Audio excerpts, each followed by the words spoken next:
So if you find yourself in need of some service or maintenance on your Gaahleri GHAD-68, here's a breakdown of how to take it apart and put together in case you ever need to do so. So first I removed the little protective cap on the front of the brush. The next thing I guess I'll move on to is the grip here. There's just a little screw on the bottom. So just give that a turn. They're not on very tight. And now you can remove that grip. Just comes right off. So while I'm here, I'll go ahead and remove the air valve assembly. It comes in two components. So I'll remove the whole thing first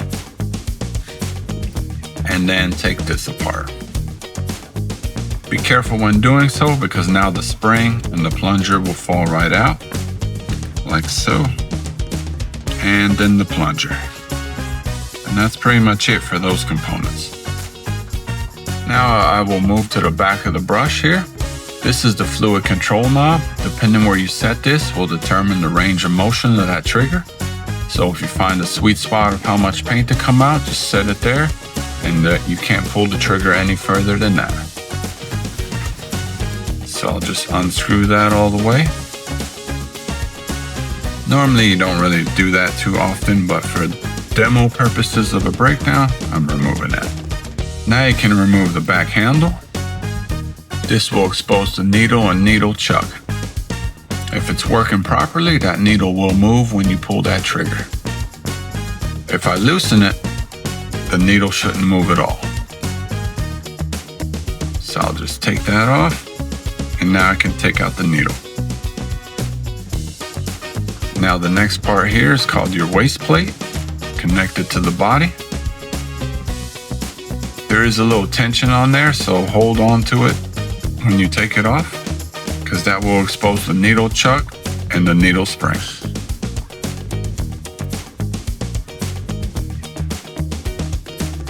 Now that those parts are out, inside the body there's a brass screw here, and it's held in place by a little flat head on the bottom. So just remove that.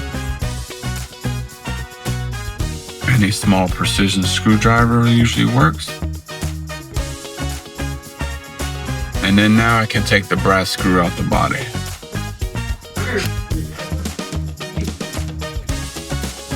A bigger flathead screwdriver will usually do that. And I turn it a little bit further than the body till it sticks out, and then I usually do the rest by hand.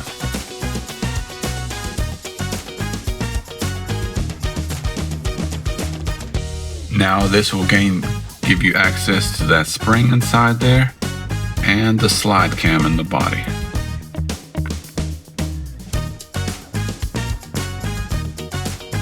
Now it's a good time to remove this trigger, and this is also done by just another flathead screw right here on the body, on the side of that trigger there.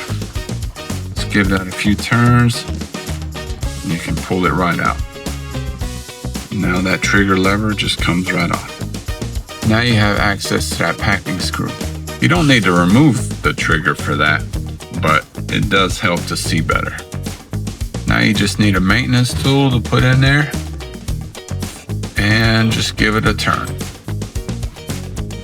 I like to hold it down, and I usually get to keep it on the end of my tool there.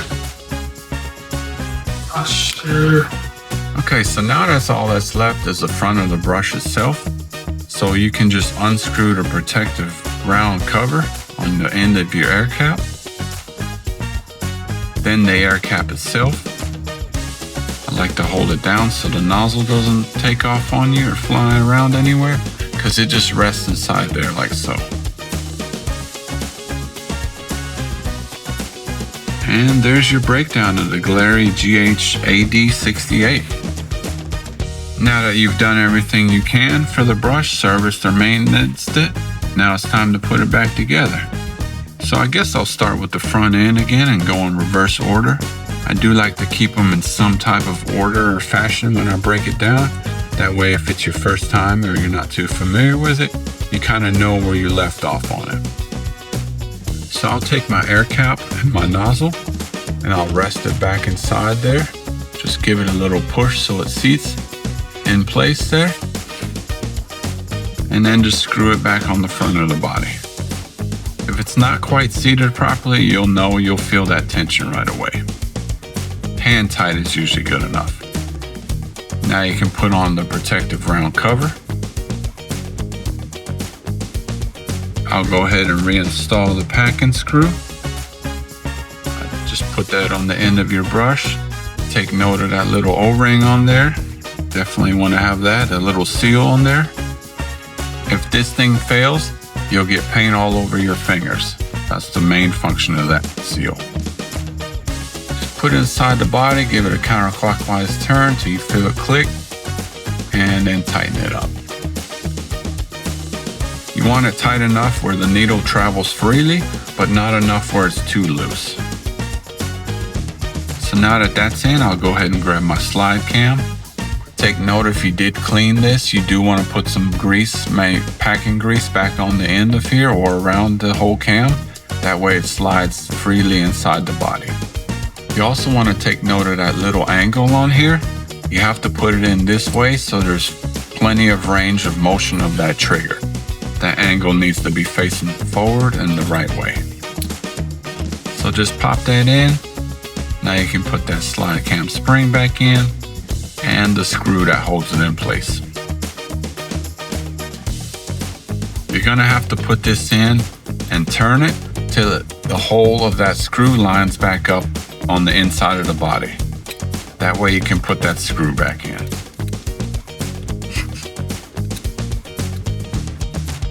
So I'll just keep turning that till I see that hole line up for me.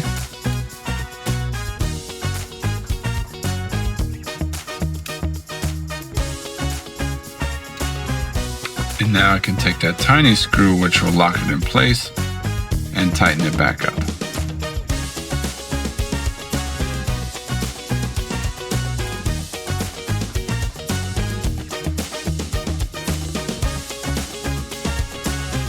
This screw, what it does is it holds this in place, and it also keeps the needle chuck from moving. There's a little groove on the end of here, and this is the only way it can go in, and that keeps this from spinning. That way when you put your needle chuck screw on, it doesn't just spin when you try to tighten it. So now that the needle chuck is in, I can put the needle spring back on and the waist plate.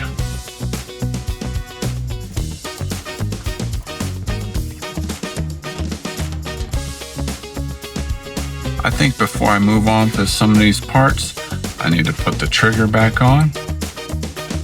So this is done just by sliding it in place and lining it up and putting that screw back in and tightening it as well.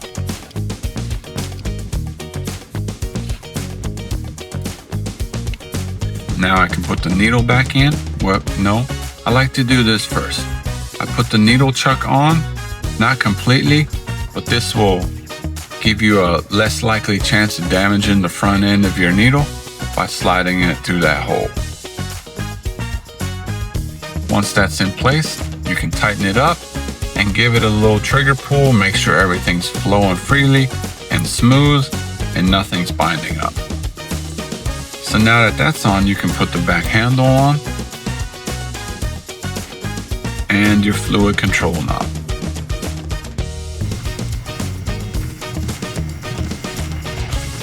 And now I just have to put the air valve assembly back together. The shortest side of that plunger would go in first with the O-ring facing upwards. Now you can put the air valve spring on and the extension tube. As always, counterclockwise till I feel it click and then line it up. Give that a little push on the plunger, make sure that feels good, and you're ready to install it on the body. Hand tight is usually fine as well. If you do notice a little air leak, there is flat grooves on here, so you can put a wrench on it. Now just put the handle back in place and lock it in with that screw on the bottom. And that's all you need to break down your Gaahleri 68. And we hope you enjoy your new trigger style airbrush and get you one here at spraygunner.com.